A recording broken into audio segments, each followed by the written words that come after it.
લાઈફમાં બહુ જ બધું ટેન્શન છે, તો તારે શું કરવું જોઈએ? તો ફર્સ્ટ ઓફ ઓલ હું એ જ કહેવા માગીશ કે તારી લાઈફમાં એટલું બધું ટેન્શન છે, તું એટલો બધો દુઃખી છે. એ દુઃખી થવાનું કારણ તું તારે જાતે તો નથી ને, તારી કોઈ ભૂલો તો નથી ને કે એ તને દુઃખી કરે છે. એના લીધે તું અત્યારે દુઃખી થતો હોય કે એ ભૂલનું તું સોલ્યુશન લાવ. કે તારું મન હંમેશા શાંત રાખજે.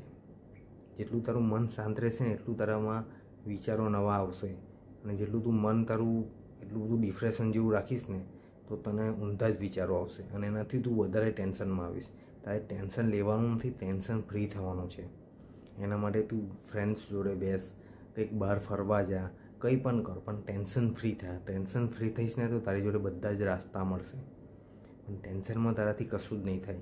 અને ખબર છે કે જે તારાથી ભૂલ થઈ ગઈ છે એ થઈ ગઈ છે, હવે એને વિચારીને કંઈ મતલબ નથી. એનું સોલ્યુશન લાવવાનો ટાઈમ છે. એટલે એને વિચાર્યા નહીં કર, એ ભૂલનો સોલ્યુશન લાવી. ભૂલ બધાથી જ થાય છે, પણ એનો સોલ્યુશન લાવવો જરૂરી છે. એને પાછળ રિપીટ કરવાની જરૂર નથી. જો તું રિપીટ કર્યા કરીશ તો તું મૂર્ખનો મૂર્ખ કહેવાઈશ.